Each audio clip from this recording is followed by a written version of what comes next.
BBC, it says Oxford proclamation, man arrested and de-arrested after King comment. Simon is on the call. Simon, thank you. Hello, thank you. Thank you for coming on. Thank you very much for having me. Well, I mean, we heard there from Richard Murphy how ridiculous this law is, and can you kind of tell us what happened to you? And I mean, because I read your blog, it seemed as though you weren't really planning. It wasn't really set in your mind that you'd go there and disrupt something. It just kind of came upon you that you wanted to say this thing. It was like you just instinctively said it. Isn't that the case? Well, firstly, I just want to thank Richard Murphy for what he had to say. I'm a big fan of Richard Murphy, and it's an honour to be on after him. It happened in Oxford on Sunday. As you say, I hadn't organised a protest. I hadn't taken a placard. I hadn't tried to get near the front in order to get more visibility. All of those things I think could be quite legitimate things to do, by the way. But I'd been to church in Oxford on Sunday morning. I belonged to a Baptist church in Oxford, and I was trying to walk home, but everything was cordoned off for this official proclamation. There were proclamations around the UK the day after the main one in London, and I was in two minds as to whether to stay and listen or to go home. Part of me just wanted to get out of there and go home. All these military leaders and local dignitaries in bizarre medieval outfits standing on the stage. It was quite difficult to find my way through the streets, everything cordoned off, some of the pavements blocked, police around. But then the proclamation started. So what was this proclamation? I wasn't there. I don't know. What is it? Was it loads of people with tights on and funny? Basically, yeah. I think you've summed it up. It was basically a group of medieval cosplayers with right. Titles such as High Sheriff of Oxfordshire and things. And I mean, some of them actually have positions such as being councillors in Oxford. Others are more ceremonial positions. Military leaders as well. The Anglican Bishop of Oxford. Can I just ask, were the councillors dressed in tights as well? I don't think so, but I wasn't very near the front, so just checking. I couldn't see. And to be fair, a couple of councillors in Oxford have since spoken out against my arrest, so I don't want to smear them. I won't rock the boat there. Yeah. So they were all ready for this thing, and what they took over the whole road today, and the roads were full of there'd been a procession, which I think had happened while I was still in church, so I hadn't seen that. The roads were some of them were still blocked off because the procession had been there, even though it had already happened.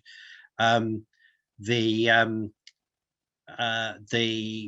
whole city centre really was taken over with it. Buses weren't coming into the city centre because of it, and the crowds around, though, I don't think some of them, of course, were people who'd gone there to hear the proclamation, but most of them were just people who were in town on a Sunday for whatever you'd be in town for, going to the shops, going to the pub, going out for lunch, whatever it might be. Some people walking home from church like me.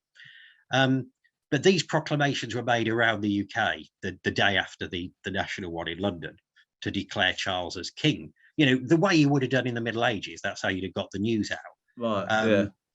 And the first part of the proclamation was about grieving for Elizabeth, and whatever I might think of any individual or any institution, I wouldn't interrupt an expression of grief, an act of mourning. I didn't do that. But then it got to proclaiming that Charles was our only right and lawful liege lord, and that we should give him obedience with affection.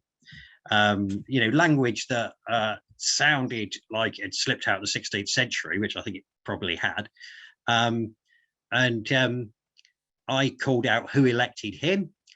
And then when most people didn't react, most people probably couldn't hear me. I was at the back of the crowd. A couple of people told me, shut up. I said, we're having a head of state imposed on us without our consent. And then to increase the feeling that was in the 16th century, it turned out that objecting to the proclamation of the king is something that can get you dragged off and arrested, because these 3 security guards appeared in front of me, tried to push me backwards, and then the police grabbed me, handcuffed me, arrested me, put me in the back of a police van. As I say, listening to people in medieval costumes tell me that I owed obedience to a new king and being arrested when I objected, it felt like I'd time slipped several centuries. Wow, yeah. So you're in the back of this police van. Have you ever been in the back of a police van before? I have, yeah. I mean, I've been arrested before. I make no secret of that. Well, I'll cut that bit out. I'll cut that bit out.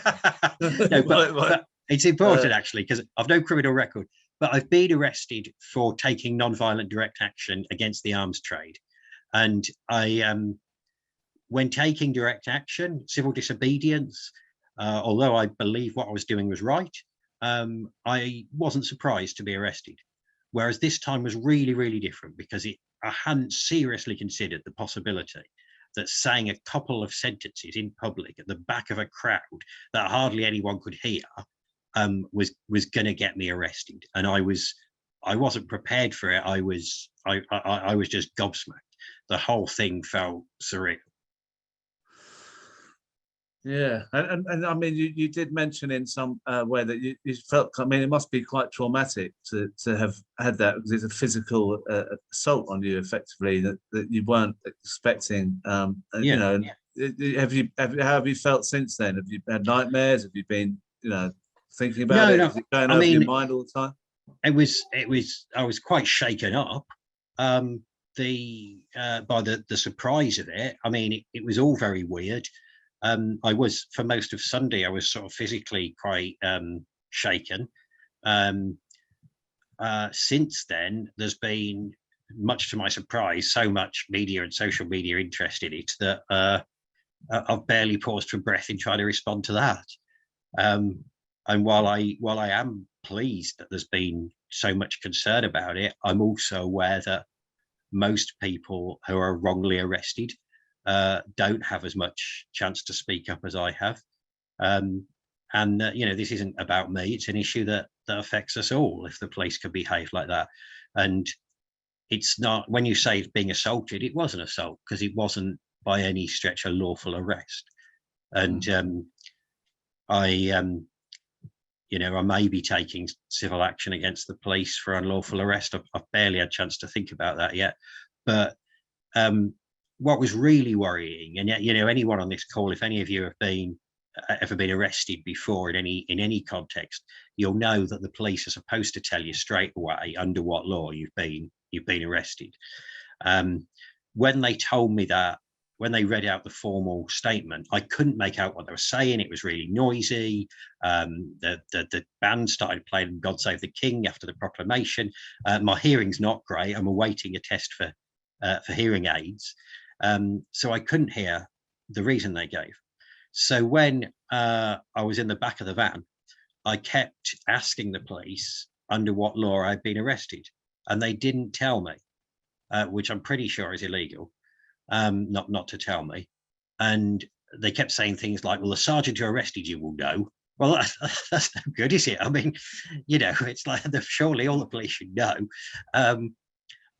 Eventually, I was told it was under the new anti-protest bill, the Police Crime Sentencing and Courts Act, that was passed this year, that many of us feared would lead to these sort of arrests for trivial actions. But but since then, when the media have contacted the police have told them that I was arrested under the Public Order Act 1986, which the police didn't tell me that. The first I heard of the Public Order Act 1986 in connection with my arrest was when I read on the Guardian website on Sunday night that was what the police said I'd been arrested for. So, wow. If the police don't know why they're arresting you, then that's really worrying. That's, it's an arbitrary arrest. It's it's not just a fine legal point. It's about the right to due process, the right not to be arrested without reasonable grounds, etc. Yeah. And what do you think personally about King Charles? I mean, what does that represent to you, that his succession? I mean, why do you find that something that you wanted to speak out against? Yeah, well, for me, it's not necessarily about Charles personally. That was, as Richard Murphy said, if Andrew had been older, we'd have him now. And the whole point of monarchy is you have the next person in line, regardless of whether they're any good. I can't say I'm a fan of Charles personally, but that's not the point. The point is we haven't had a say. We have been told who our head of state is, and in the same week as we had a prime minister elected by almost nobody, we've got a head of state elected by literally nobody. And I object to that in principle, especially when so much is done in the monarch's name, such as declaring war and so on. And but also what I really object to is the idea. It really matters to me that all human beings have rights. All humans have dignity. We're entitled to dignity and respect. Part of that's to do with my Christian faith. I believe, you know, we all have a right to life. We're all created in the image of God, and therefore, as part of that respect, we should be treating each other as equals. And the idea that I'm supposed to bow down to somebody and call him Your Majesty, and that I'm expected to do that, or call him Your Highness, or, you know, call his son Your Royal Highness, or whatever, is just makes me sick, really. It's really demeaning that one person should have to do that to another. And the reason for doing it, the sole reason for doing it, is that this bloke's ancestors were more successful at violently seizing power than some other people. You know, that's why he's on the throne. It's a sort of accident of something in the past. As a Christian, I'd say Jesus is my Lord and King. I'm not telling anyone else they have to accept that. That's not a forceful thing. It's a choice for me. I'm not going to accept somebody else as my Lord and King. Certainly not somebody who owes his position to an accident of birth. So people have been saying I should have shown respect to Charles. I'm happy to respect him as my equal. I don't think he respects us if he expects us to bow down to him. Let's respect each other as equal human beings. Well, just finally, someone put in the chat a good point. He's supposed to have a divine right. It's from God, Charles. That's his. It's not a people thing. It's a God thing. Yeah. I mean, as a Christian, how do you respond to that? Well, I respond by saying early Christians were executed for refusing to say Caesar is Lord. But in later years, sadly, some Christian leaders and secular rulers have found it convenient to find Christian justification for their injustices. The people who convicted and executed Charles I for claiming to divine right for kings were all themselves Christians who objected to that notion. Many of them saying that the slogan "No King but Jesus" was actually quite a common Republican slogan in the 17th century. And I want to emphasize very clearly, I'm happy to stand alongside people of all religions and none in challenging injustices, monarchy and other unjust structures. But there's a strong Christian tradition of anti-monarchy and of objecting to the way that Christian leaders are co-opted or allow themselves to be co-opted into support for secular unjust structures. The way And that Christian language you're is a misused. pacifist. Just to say, you're a pacifist as well, and on many occasions, obviously, the monarchy has okayed war that it's totally unacceptable. Can I just, before Absolutely. you go, I just wanted to, for everyone else's benefit, because I'm sure this will make you very popular with everyone. We've got a tweet here from Luke Akehurst, who is on Labour's NEC, saying, I was at the Oxford proclamation of the accession ceremony when someone got arrested for rather oafishly disrupting it. Not terribly sympathetic to them. Free speech would be organising your own demo or rally, not disrupting someone else's formal event. I think everyone loves you more that Luke Akehurst has commented on what he calls your oafish behaviour I thought it was fantastic, and great that you've come on to speak about it. And I hope your next round of media interviews are as good as this one. Oh, well, thank you very much, Crispin. Thanks for all the supportive comments in the chat. Sorry I can't verbally respond to them all. I'm overwhelmed with Twitter messages I can't respond to. If you find my blog and email me, I try to keep on top of emails. Thanks for the encouragement. I just want to say, because it's not just me, other people have been arrested for anti-monarchy comments, really minor protests in Edinburgh and London got them arrested. And there's been a big demo in Cardiff, so far avoided arrest, but they're worrying too, I think. So it's really important that we can, those of us who have the freedom to do so, and some people have good reason to fear arrest. I'm not judging anyone who can't do it, but for those of us who can, that we take the risk of simply exercising our free speech to campaign against the monarchy. We must have a protest at the coronation. So hope to see you there, Crispin, opposite the 200th copper from the left. You'll be able to find me. Luke Akehurst will be there as well. Thank you. Indeed. All right.